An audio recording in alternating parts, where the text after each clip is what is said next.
আসসালামু আলাইকুম।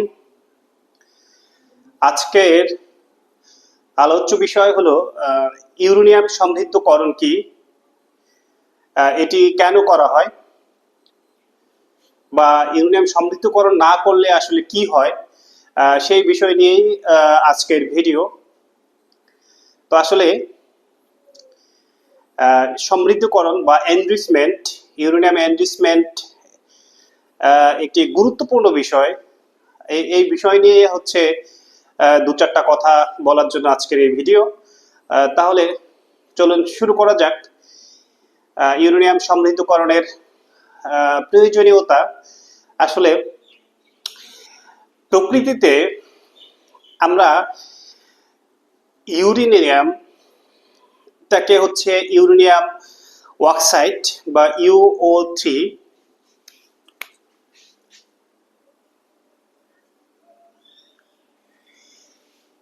এই ইউরেনিয়াম ট্রাইঅক্সাইড হিসেবে পেয়ে থাকি, এবং এটা কিন্তু হচ্ছে সলিড অবস্থায় পাওয়া যায়। তো হচ্ছে এই এবং এখানে আমরা দেখতে পাচ্ছি যে ইউরেনিয়াম ট্রাইঅক্সাইড এবং ইউরেনিয়াম ট্রাইঅক্সাইড এটি হচ্ছে আমরা খনিতে বা হচ্ছে যে প্রকৃতিতে এটা পেয়ে থাকি, এইভাবে একটি যৌগ অবস্থায় পেয়ে থাকি, অক্সাইড অবস্থায় পেয়ে থাকি। তো এই অক্সাইডের মধ্যে ইউরেনিয়ামের দুই ধরনের আইসোটোপ রয়েছে। একটি হচ্ছে ইউরেনিয়াম 235,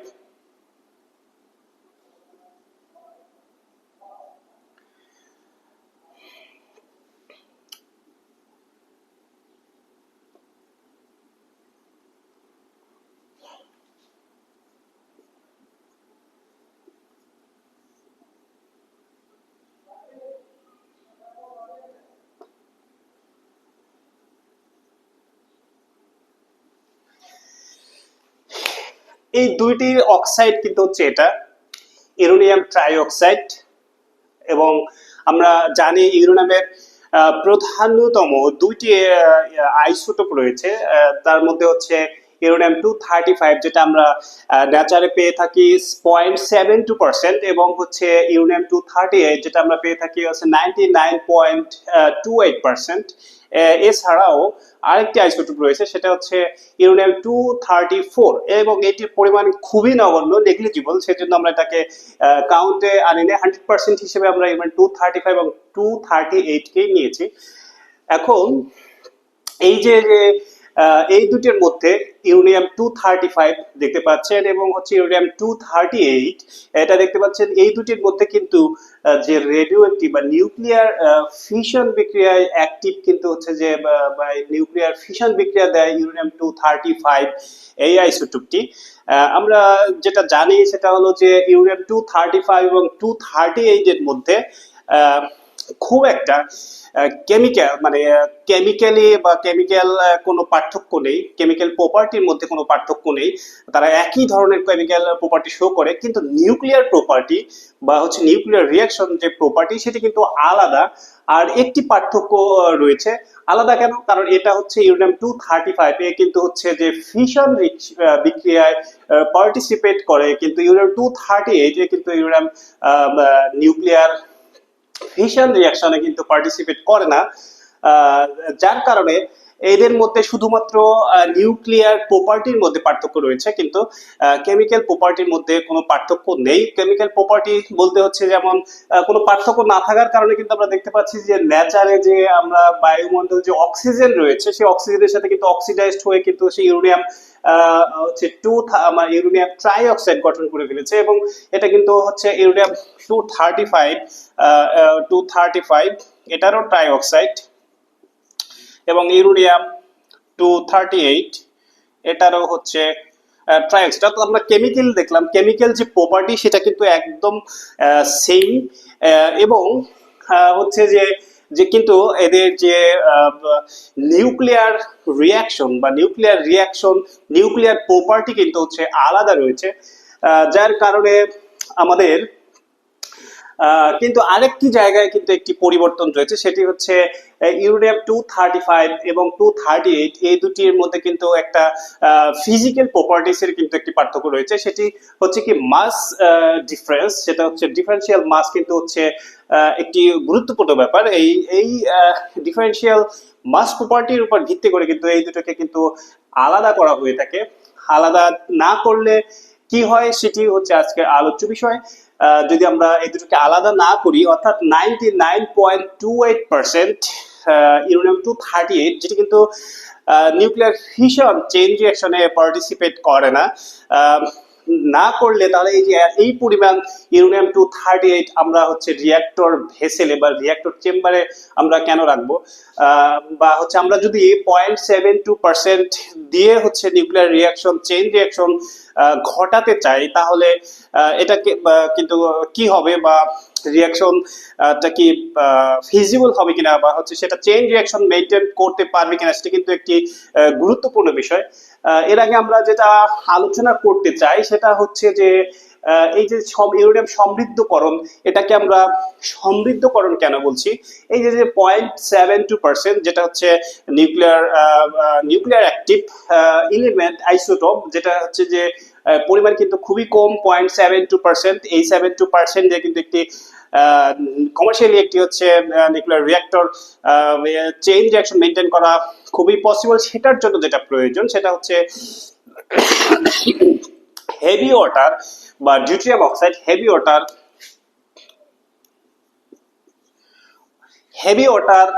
মডারেটর বেসড রিঅ্যাক্টর। সেটা এই কিন্তু হচ্ছে যে 0.72% দিয়ে সম্ভবত, যেটা আমরা জানা মতে হচ্ছে কানাডায় একটি রিঅ্যাক্টর রয়েছে, যে কানাডাতে কিন্তু হচ্ছে ইউরেনিয়াম 2 নেচার থেকে যে মিশ্রণটি পাওয়া যায় সেটি কিন্তু তারা সরাসরি এটা ব্যবহার করে, অর্থাৎ এটাকে সেপারেশন এনরিচমেন্ট না করে হচ্ছে যে 0.72% দিয়ে কিন্তু তারা রিয়াকশন ঘটিয়ে থাকে। তার জন্য মডারেট হিসেবে লাগবে হচ্ছে প্রয়োজন হচ্ছে ডিউটেরিয়াম অক্সাইড। কিন্তু যদি আমরা লাইট ওয়াটার ব্যবহার করতে চাই, পানি যদি মডারেটর হিসেবে ব্যবহার করতে চাই, তাহলে কিন্তু আমরা এই 0.72% দিয়ে কিন্তু চেইন রিঅ্যাকশন মেনটেন করতে পারবো না। এটির অনেক ব্যাখ্যা বিশ্লেষণ রয়েছে, সেটি আমরা পরবর্তীতে আলোচনা করব। কিন্তু আজকে যেটা আমরা দেখলাম যে ইউরেনিয়াম 235 এর এই 0.72% এটা বিদ্যুৎ উৎপাদনের জন্য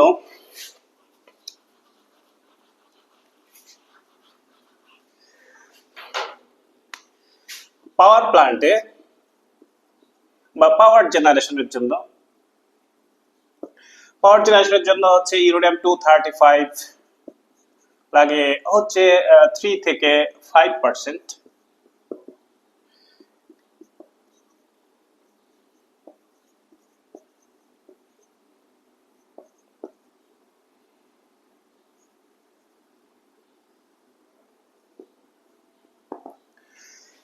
অ্যাটম বোমের জন্য প্রয়োজন হচ্ছে 90 থেকে 95% ইউরেনিয়াম 235, এবং হচ্ছে যে আমরা যদি পাওয়ার প্ল্যান্টে বা পাওয়ার জেনারেশনের জন্য প্রয়োজন হচ্ছে 3 থেকে 5% এনরিচমেন্ট ইউরেনিয়ামের সমৃদ্ধকরণ মানে হচ্ছে যে পরিমাণটাকে বাড়িয়ে নেওয়া। আমরা এটাকে কিন্তু সেপারেশন বলতে পারি না, কারণ হচ্ছে ইউরেনিয়াম 235 থেকে 238 কে টোটালি কমপ্লিটলি কেমিক্যাল প্রসেসের মাধ্যমে হচ্ছে আমরা কিন্তু সেপারেট করতে পারি না। যেমন হচ্ছে আমরা যেমন ধরি যে একটি লবণ এবং পানির মিশ্রণকে যদি আমরা ইভাপোরাইজ করি, অর্থাৎ পানিটা যদি উড়ে যায়, তাহলে কিন্তু পিওর লবণটা কিন্তু পড়ে থাকবে। সেটা কিন্তু একটি ফিজিক্যাল প্রসেস, বা হচ্ছে যে একটি কেমিক্যাল প্রসেস। তাহলে এই যে আরো বিভিন্ন রকম প্রেসিপিটেশন প্রসেস এর মাধ্যমে কিন্তু আমরা হচ্ছে অনেক এলিমেন্টস বা মিক্সচার গুলোকে কিন্তু সেপারেট করতে পারি। কিন্তু ইউরেনিয়াম 235 238 কে কিন্তু কোনো কেমিক্যালি সেপারেট করা একদমই পসিবল না। সেজন্য এদেরকে মেকানিক্যালি সেপারেট করা হয়, এবং এই সেপারেশন 0.72 থেকে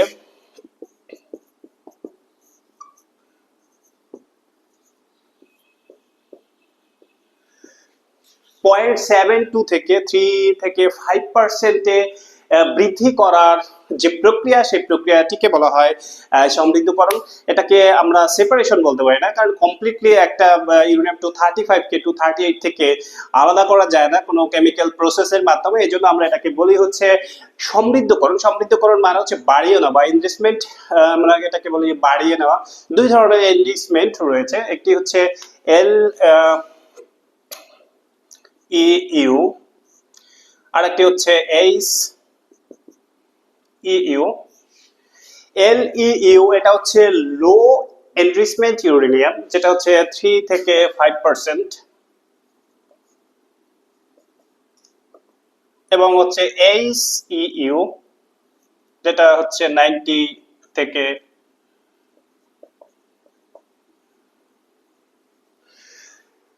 HEU বা হাই এনরিচমেন্ট ইউরেনিয়াম, যেটা 90 থেকে 95%। তাহলে দাঁড়ালো যে এনরিচমেন্ট মানে হচ্ছে যে পরিমাণ বাড়িয়ে নেওয়া। এটা একটি হচ্ছে যে একটি ফিজিক্যাল প্রসেস, যে প্রসেসের মাধ্যমে বা মেকানিক্যাল প্রসেস, যে মেকানিক্যাল প্রসেসের মাধ্যমে হচ্ছে 0.72% থেকে 3 থেকে 5%-এ পরিমাণ বাড়িয়ে দেওয়ার যে প্রক্রিয়া, সেই প্রক্রিয়াকে কিন্তু বলা হয়ে থাকে যে এনরিচমেন্ট বা হচ্ছে সমৃদ্ধকরণ। এখন যদি সমৃদ্ধকরণ না করি, অর্থাৎ মডারেটর হিসেবে যদি আমরা লাইট ওয়াটার ব্যবহার করি, তাহলে আসলে এই 0.72% দিয়ে কি কি সমস্যার সম্মুখীন হবে সেগুলো আমরা একটু দেখি।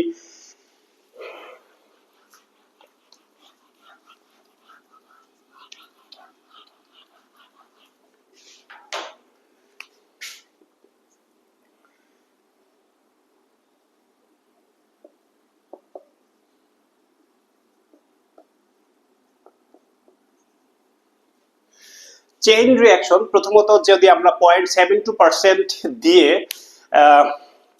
7.72% এবং লাইট ওয়াটার ব্যবহার করি মডারেটর হিসেবে, তাহলে কিন্তু হচ্ছে যে চেইন রিয়াকশন মেনটেন করা পসিবল হবে না, কারণ যে পরিমাণ নিউটন তৈরি হবে সে তার তুলনায় মানে খুবই অল্প সংখ্যক নিউটন তৈরি হবে, এবং যে ইউরেনিয়াম 235 এর পরিমাণ এত কম থাকবে যে হচ্ছে যে এটা চেইন রিঅ্যাকশন মেনটেন করা পসিবল হবে না। একটা থেকে যে 3টি নিউট্রন তৈরি হয়, সেই 3টি নিউট্রন হচ্ছে আবার 3টি পরমাণুকে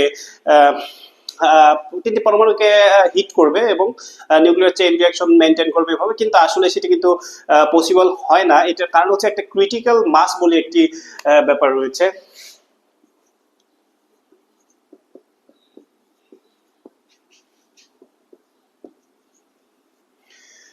ক্রিটিক্যাল মাস বলে যে একটি ব্যাপার রয়েছে, সেটি হচ্ছে যে আমাদের ইউরেনিয়াম 235 এর একটি ন্যূনতম একটি ওয়েট প্রয়োজন হয়, যে ওয়েটের নিচে চলে গেলে কিন্তু আর চেইন রিঅ্যাকশন পসিবল হয় না। তো পর্যাপ্ত ইউরেনিয়াম 235 অ্যাটম থাকে না, তখন চেইন রিঅ্যাকশন তা পসিবল হয় না।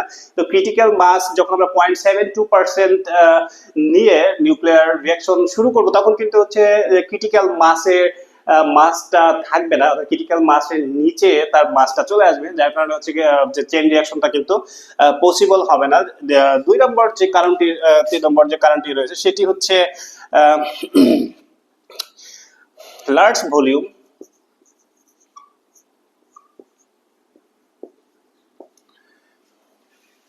এই 0.72% ইউরেনিয়াম 235 নিয়ে যদি আমরা রিঅ্যাকশনটা শুরু করি, তাহলে কিন্তু হচ্ছে হিউজ পরিমাণে হচ্ছে যে আমাদের ফুয়েল প্রয়োজন হবে, কারণ 0.72 হিসাবে যদি 3 থেকে 5% এর ইউরেনিয়াম 235 পেতে চাই, তাহলে কিন্তু প্রায়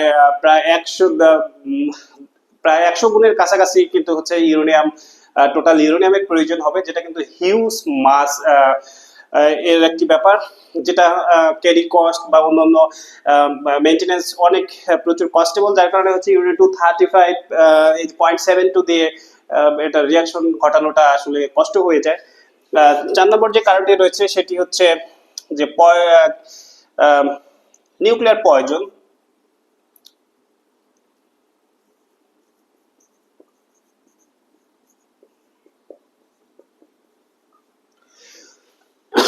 নিউক্লিয়ার পয়জন তৈরি হবে, বা হচ্ছে এটাকে আমরা নিউক্লিয়ার ওয়েস্ট বলে থাকি, বা নিউক্লিয়ার ওয়েস্ট। নিউক্লিয়ার ওয়েস্ট বা নিউক্লিয়ার বজ্র পদার্থ, যেটি কিন্তু খুবই গুরুত্বপূর্ণ, সেটি মেইনটেনেন্স কিন্তু অনেক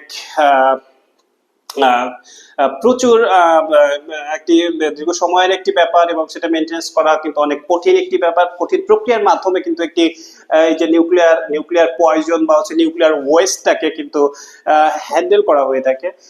তো এই জন্য আমরা 0.72% ইউরেনিয়াম 235 দিয়ে নিউক্লিয়ার রিয়াকশন বা পাওয়ার জেনারেশন করা আসলে খুবই অসুবিধা হয়ে থাকে। কারণ হচ্ছে আমরা যে নিউক্লিয়ার পয়জনটা যে আমরা এখানে যে দেখতে পাই যে ইউরেনিয়াম 235,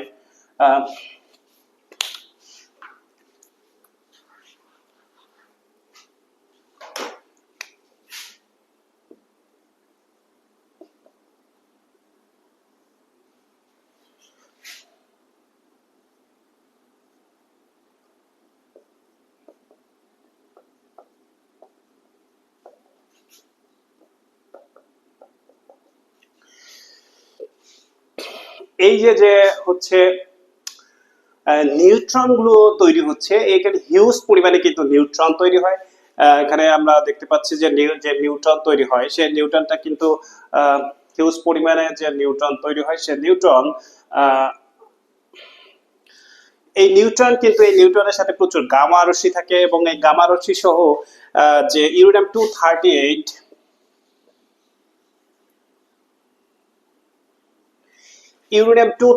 কিন্তু এই গামা রশ্মি সহ অ্যাবজর্ব করে নেয়।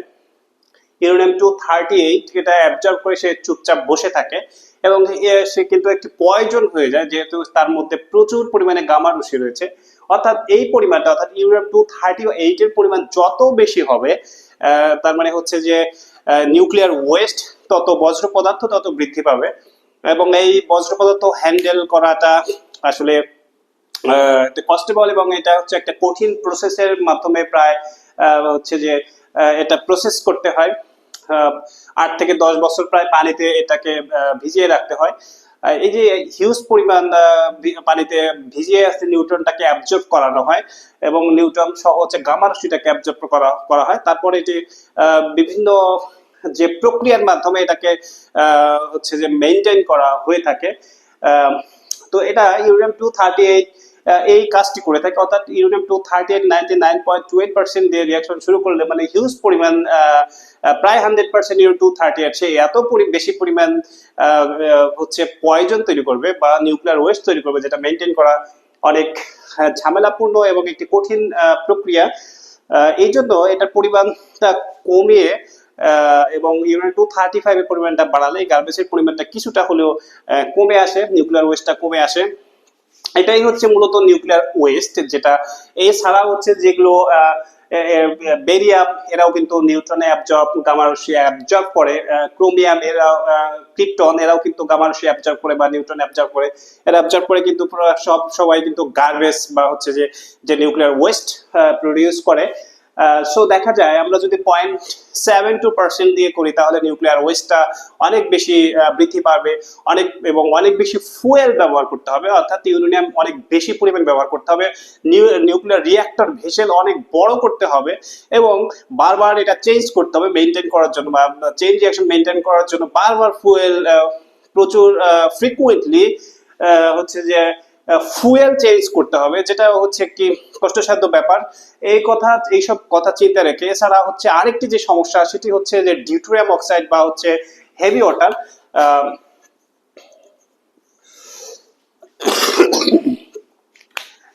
ডিউটেরিয়াম অক্সাইড, এটা কিন্তু হচ্ছে ডিউটেরিয়াম অক্সাইড তৈরি করা এটি আরেকটি কঠিন একটি ব্যাপার, কারণ এটা হচ্ছে ইলেকট্রোলাইসিস প্রক্রিয়ার মাধ্যমে ডিউটেরিয়াম অক্সাইড তৈরি করা হয়। এটা কিন্তু ন্যাচারে আমাদের স্বাভাবিক যে পানি, সেখানে কিন্তু ডিউটেরিয়াম অক্সাইড প্রায় 64 কোটি 64 কোটি মলিকুলের মধ্যে একটি মলিকুল রয়েছে ডিউটেরিয়াম অক্সাইডের, বা ডিউটেরিয়ামের একটি আইসোটোপ রয়েছে, যেটা হচ্ছে ডিউটেরিয়াম অক্সাইড রয়েছে। অর্থাৎ সেটা সেপারেট করে ডিউটেরিয়াম অক্সাইড তৈরি করা, মানে ইন্ডাস্ট্রিয়াল লেভেলে বা হচ্ছে যে ইন্ডাস্ট্রিয়াল লেভেলে তৈরি করা কিন্তু অনেক দীর্ঘ একটি প্রক্রিয়া এবং কঠিন একটি প্রক্রিয়া, এবং এটি হাইলি কস্ট এবং কমার্শিয়ালি এটি ফিজিবল না। যার কারণে এই ডিউটেরিয়াম অক্সাইড বাদ দিয়ে আসলে আমরা লাইট ওয়াটার এবং হচ্ছে সমৃদ্ধকরণ লো এনরিচমেন্ট ইউরেনিয়াম ব্যবহার করে থাকি, যে 3 থেকে 5% ইউরেনিয়াম আমরা ব্যবহার করে থাকি, যার ফলে যে এই যে আলোচ্য যে সমস্যাগুলো, ক্রিটিক্যাল মাস, লার্জ ভলিউম, নিউক্লিয়ার পয়জন, তারপরে হচ্ছে যে নিউক্লিয়ার রিঅ্যাক্টরের আকার আকৃতির একটা বিষয় হয়ে থাকে, কারণ আকার যত বড় হবে সেটি কিন্তু ইনস্টলেশন যে খরচ সেটা কিন্তু অনেক বেশি হবে। যার কারণে ডিউটেরিয়াম অক্সাইডের পরিবর্তে মডারেটর হিসেবে ডিউটেরিয়াম অক্সাইডের পরিবর্তে হচ্ছে আমরা লাইট ওয়াটার ব্যবহার করে ছোট রিঅ্যাক্টর এবং বা হচ্ছে একটি ফিজিবল একটি রিঅ্যাক্টর এবং হচ্ছে যে কি বলে যে ফুয়েল একটি মানে একটি একটা নির্দিষ্ট সীমার ফুয়েল ব্যবহার করে হচ্ছে হিট এনার্জি প্রডিউস করা হয়ে থাকে। এই হচ্ছে মোটামুটি যে ইউরেনিয়াম সমৃদ্ধকরণ কি এবং কেন করা হয়, সমৃদ্ধকরণ না করলে কি হয়, এবং যদি আমরা সমৃদ্ধকরণ না করি তাহলে কি কি কিভাবে যে হেভি ওয়াটার যে রিঅ্যাক্টরটি রয়েছে সেটির বৈশিষ্ট্য, বা এই হেভি ওয়াটার তৈরি করা যে একটি কষ্টসাধ্য বা কস্টেবল যে একটি ব্যাপার সেটিও আলোচনা করলাম, যে হচ্ছে যে এটি ইলেকট্রোলাইসিসের মাধ্যমে বললাম যে 64 কোটি মলিকুলের মধ্যে হচ্ছে একটি হচ্ছে যে ডিউট্রিয়ামের হাইড্রোজেনের আইসোটোপ পাওয়া যায়। ডিউট্রিয়াম এবং পানি হচ্ছে ডিউট্রিয়াম অক্সাইড, এই 64 কোটি এর মধ্যে একটি পাওয়া যায়। তার মানে হচ্ছে যে আমরা 64 কোটি তৈরি করতে কতটি পরমাণু লাগবে, অর্থাৎ 64 গুণন 64 এত পরিমাণের হচ্ছে ওয়াটার মলিকুল লাগবে, অর্থাৎ 64 কেজি পানি বা 64 টন পানি থেকে আসবে হচ্ছে 1 টন ডিউটেরিয়াম অক্সাইড। তো এই যে 1 টন ডিউটেরিয়াম অক্সাইড এটা তৈরি করে, এত এই অল্প পরিমাণ তৈরি করে এত বেশি ম্যান পাওয়ার, অনেক বেশি হচ্ছে ইলেকট্রিসিটি, মানে যেহেতু আমরা ইলেকট্রোলাইসিস করবো সেটা তার একটি সেট আপ ইনস্টলেশন অনেক একটি দীর্ঘ একটি ঝামেলাপূর্ণ একটি প্রক্রিয়া, তার থেকে আমরা হচ্ছে 0.72% থেকে 3 থেকে 5% যদি করি তাহলে আর আমার ডিউটেরিয়াম অক্সাইড মডারেটর হিসেবে এর প্রয়োজন হয় না। আমরা এটি দিয়ে কিন্তু হচ্ছে অনেক সহজে সুন্দরভাবে হচ্ছে নিউক্লিয়ার ফিশন ঘটাতে পারি। তো মূলত হচ্ছে সারা পৃথিবীতে যে প্রায় 80% রিঅ্যাক্টর যেটা হচ্ছে লাইট ওয়াটার ব্যবহার করে মডারেটর হিসেবে এবং পাওয়ার প্ল্যান্ট জয়েন করে থাকে। আমি যে আমার যেটা জানা মতে কানাডায় একটি নিউক্লিয়ার রিঅ্যাক্টর রয়েছে, যেখানে হচ্ছে যে হেভি ওয়াটার রিঅ্যাক্টর, সেখানে হচ্ছে ডিউটেরিয়াম অক্সাইড ব্যবহার করে এবং হচ্ছে 0.72% দিয়ে তারা সমৃদ্ধকরণ না করে যেটা বা খনি থেকে যেটা যে ইউরেনিয়ামটা পাওয়া যায় সেই ইউরেনিয়াম দিয়ে তারা সরাসরি হচ্ছে রিঅ্যাক্টর মেনটেন করে থাকে, রিঅ্যাকশন করে থাকে। তো এই হচ্ছে আজকের আলোচ্য বিষয়। একটি যে সমৃদ্ধকরণের একটি কথা, এটা হলো যে সমৃদ্ধকরণ মানে আসলে কি। সমৃদ্ধকরণ মানে হচ্ছে যে পরিমাণ বাড়ানো। সমৃদ্ধকরণ মানে হচ্ছে বা এনরিচমেন্ট বা হচ্ছে পরিমাণ বাড়ানো।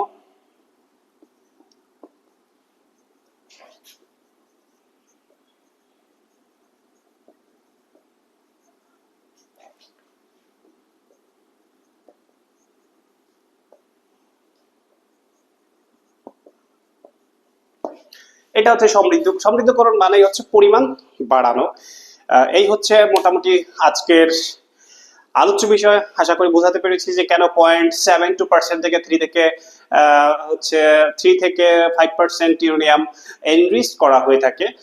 এছাড়া হচ্ছে এটা হচ্ছে যে পাওয়ার জেনারেশনের জন্য এবং অ্যাটমিক বোমের ক্ষেত্রে আরো বেশি পরিমাণ প্রয়োজন হয়, কারণ সেখানে এক্সপ্লোশন ঘটানোর জন্য মানে ডিস্ট্রাকটিভ করার জন্য অনেক বেশি হিটের প্রয়োজন হয়, কিন্তু আমাদের হচ্ছে স্টিম তৈরি করতে অনেক বেশি হিটের প্রয়োজন হয় না। এই জন্য আমরা এটাকে কন্ট্রোল সিস্টেম বা কন্ট্রোল রিঅ্যাকশনের মাধ্যমে কিন্তু আমরা হিট জেনারেট করে থাকি।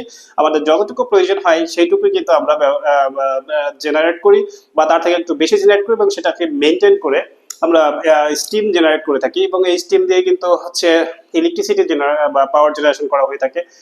তো এই হচ্ছে ব্যাপার যে এনরিচমেন্ট বা সমৃদ্ধকরণ বা হচ্ছে পরিমাণ বাড়ানো। পরিমাণ যদি আমরা লাইট ওয়াটার মডারেটর ব্যবহার করি তাহলে এটার পরিমাণটাকে বাড়িয়ে 0.72 থেকে 0.72% ইউরেনিয়াম 235 থেকে হচ্ছে 3 থেকে 5% ইউরেনিয়াম 235 এর পরিমাণ করা হয়ে থাকে, এবং বাদবাকি যেটা ইউরেনিয়াম 238 থাকে সেটা কিন্তু অনেক বড় একটি পরিমাণ। সেটি এর জন্য প্রায় 1.5 বছর বা 18 থেকে 24 মাস পর পর কিন্তু নিউক্লিয়ার রিঅ্যাক্টরের যে ফুয়েল রড রয়েছে সেটি কিন্তু চেঞ্জ করা হয়ে থাকে।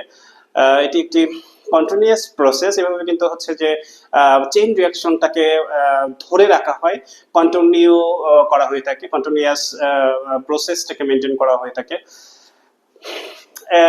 এই হচ্ছে ইউরেনিয়াম ইনভেস্টমেন্ট বা সমৃদ্ধকরণের যে ব্যাপারগুলি যতটুকু জানি সেটুকু আলোচনা করার চেষ্টা করেছি। আজকে এই পর্যন্তই। ধন্যবাদ সবাইকে। ভালো থাকবেন, সুস্থ থাকবেন। আসসালামু আলাইকুম।